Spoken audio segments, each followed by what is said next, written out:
I don't even know how to do makeup. Hi my lovelies. I don't know why my arms are up. Let's raise the roof. Okay, Ruby, no, just control. Okay.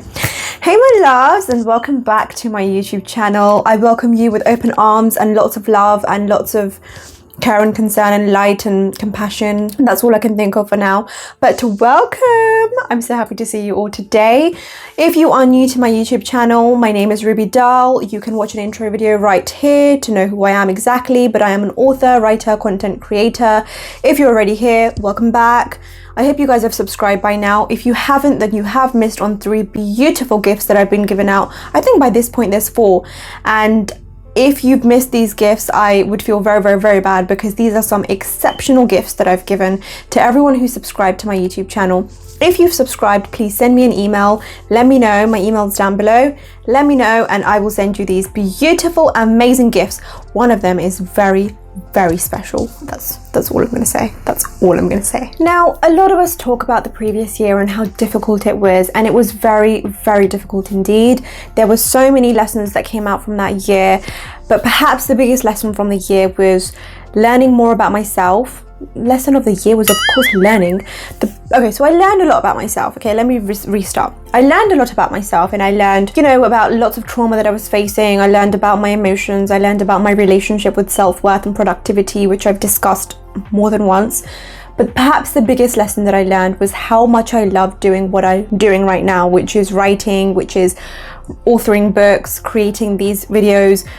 I realized that I would not want it any other way. This career path for me, this career choice for me is incredible. I don't mean the videos, because I don't get paid for the videos, but I mean in terms of my books and my authoring. And I also came to terms with the truth that perhaps a lot of people realized how much they don't enjoy what they do. So many people lost their jobs last year. So many people came out of jobs that they weren't happy with, and also jobs that they wanted to stay in financially. But it was a year of growth and self-discovery for so many people. And perhaps one of the questions that came out from that whole experience was, is it too late to change my career? Okay. And I really wanted to do a video on that. I really wanted to talk about why people think it's too late to change their career, and whether it is too late to change their career. And my answer, you should probably already know what the answer is, but if you don't, then watch the video and you'll know what I think about changing your career, and at what age you should change your career, at what age you shouldn't change your career. All of these things, good stuff. We're going to discuss them now. So here I'm going to discuss, well, I'm not going to discuss it, but here I'm going to answer, is it too late to change my career? So a lot of the reasons why, Ruby. A lot of the time, the people, I'm not gonna say anything. Some of the reasons behind why people think it's too late to change their career is because of these particular myths, these particular suggestions and ideas that other people have about why it's too late to change your career. And I'm going to break down these myths and I'm going to answer them one by one, okay? Let me do whatever. Okay. The first issue is that a lot of the time people think it's too late to change their career if they are in their late 20s, early 30s or early 40s, and they think, okay, you know what, it's too late for me to change my career now. I should have really figured out what I wanted to do. Like, I'm in my early 30s, I'm in my mid 30s.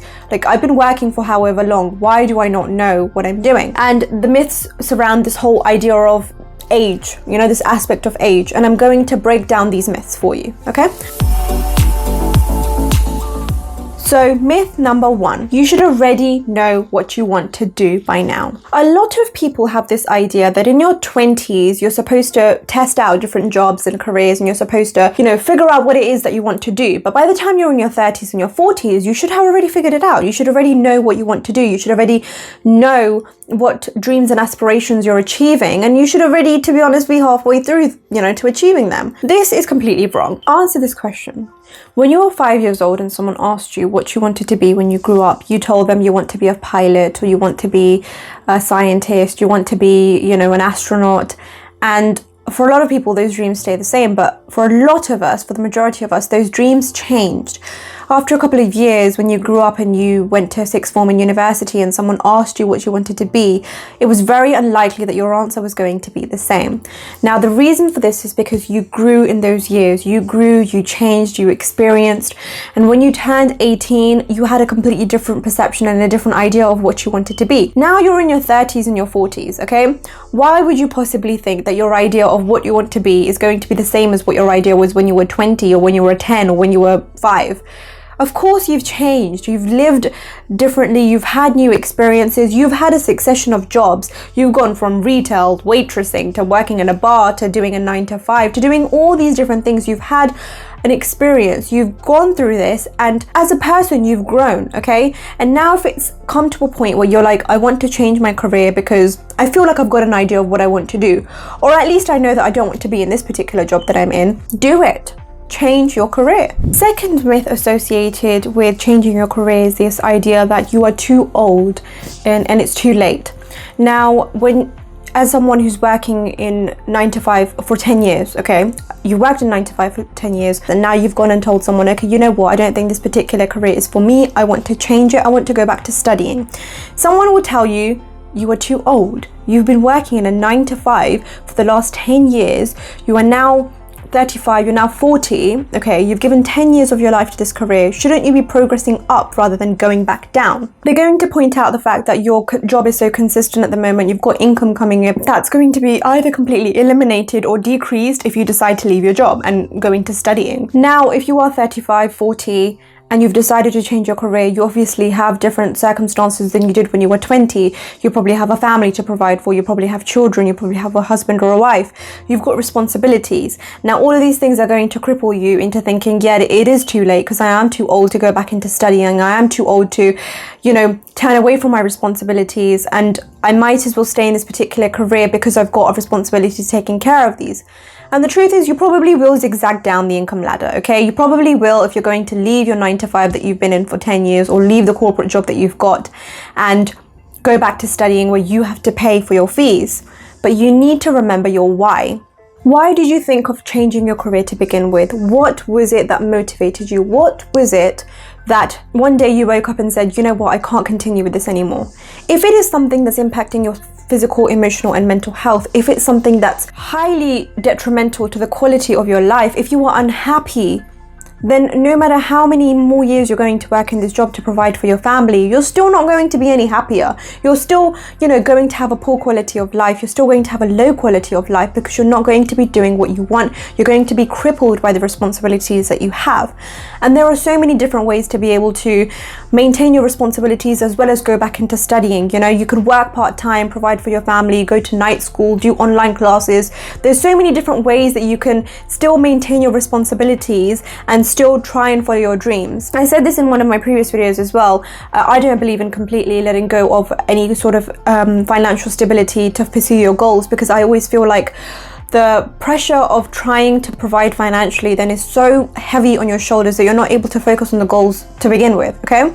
So I work part-time as well. I work part-time to maintain my, bills and everything else while I create, while I make videos, while I write books, because I have responsibilities. In the same way, I'm not telling you to turn away from your responsibilities. I'm not telling you to shy away. I'm just saying you can. You don't need to take such a huge risk. You don't need to completely change your life around to change your career. Okay, if it is a matter of doing a couple of courses, there are ways to go about it. There are ways where you can take smaller risks but still do what it is that you want to do, and then you can get to that point where you can be like, okay, I'm ready to change my career completely. As I've done these courses, I've done X, Y, and Z, now it's time, so yeah. The third myth associated with changing careers and thinking that it's too late is that it will take too much time.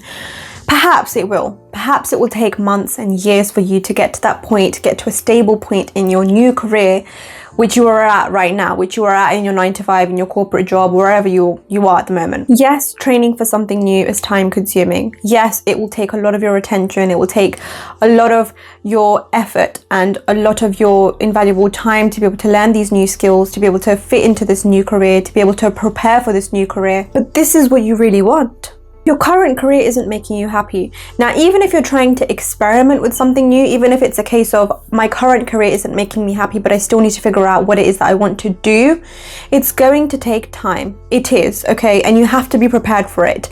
It's a myth to say that it's going to take too much time, so it's not worth it. But it's not a myth to say, yes, it's going to be time consuming, but it's something that's worth it and I need to do for myself. And once again, as I said, that if you have responsibilities and you think that you don't have that much time to invest in the daytime or whatever, because you do have a family to provide for, there's so many colleges that offer part-time courses. There's so many universities that offer night classes. There's ways to go around it. There's ways to meet this particular career change that you want to make without making a tremendous impact in your life, and a tremendous shift in the daily routine that you've got going for yourself. The fourth myth associated with changing your career is this idea that you're going to start at the bottom. Okay. Now, if you're in your 30s and 40s and you've had several careers, or you've had one stable job, or you've, changed and moved into lots and lots of different jobs like I have, it's very unlikely to think that you haven't developed any skills from those careers. Of course, you've developed skills. You have an upper hand as a 30, 40-year-old who's worked in a particular job for so many years, or who's worked several roles for so many years, over someone who's just starting the career ladder. Okay, this is why people prefer, people with experience over people who've just recently graduated. This is why recent graduates have so much difficulty in getting a job, because they have not got experience. So to think that changing your career would mean that you don't have experience and skills is completely, false. You've got so many skills that you've picked up from your previous careers that will help you so much. Time management, multitasking, delegating, presentations, speaking in front of people, making positive connections with your developing a positive rapport with your colleagues, writing presentations, emails. There's so much. There is so much that fits into just like a couple of months of working in a particular role, that years of working in that role or several roles are going to give you the upper hand. That I feel like believing that you don't have the experience and you're going to start from the bottom is completely dumbfounded. And in fact, you have an upper hand if you as a 40-year-old want to change your career and say, I want to now move into another career because of the fact that my current job isn't, satisfying me. You have so many skills that the moment that you say, I want to do something different, you're going to have the upper hand and you're more likely to get employed. Like, that's all I'm going to say. Of course, I don't have statistics backing me, but this girl's smart. The last myth about changing your career is the fact that you have too many responsibilities and they are more important. I completely understand that you've got a family to provide for, you've got children, you've got people who you owe things to and who you have a responsibility to. But you need to understand that if you are now at the moment 35 years old and you do not change the career that you're going to retire at 65, okay?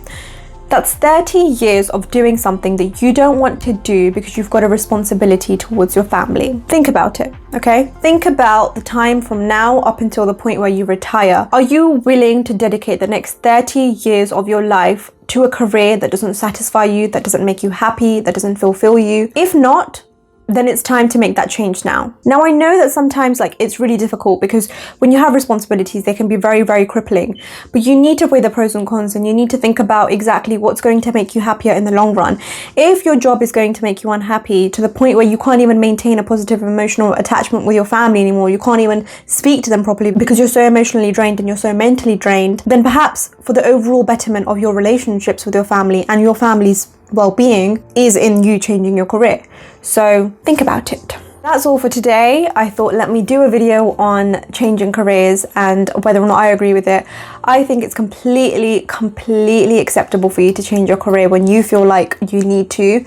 Don't let these particular myths stop you from doing what's right for you. If you have responsibilities, yes, you need to pay attention to them, but there are ways around it. There are ways to achieve what you need to with minimal risk taking. And I don't think it's too late ever to change your career.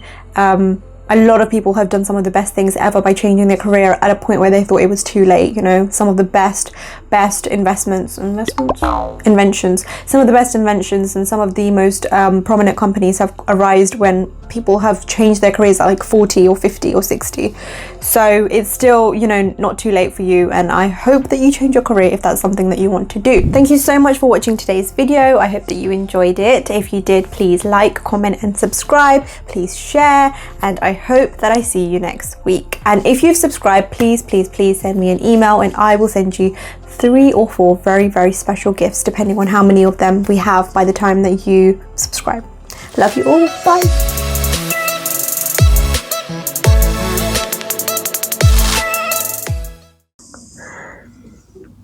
Come on.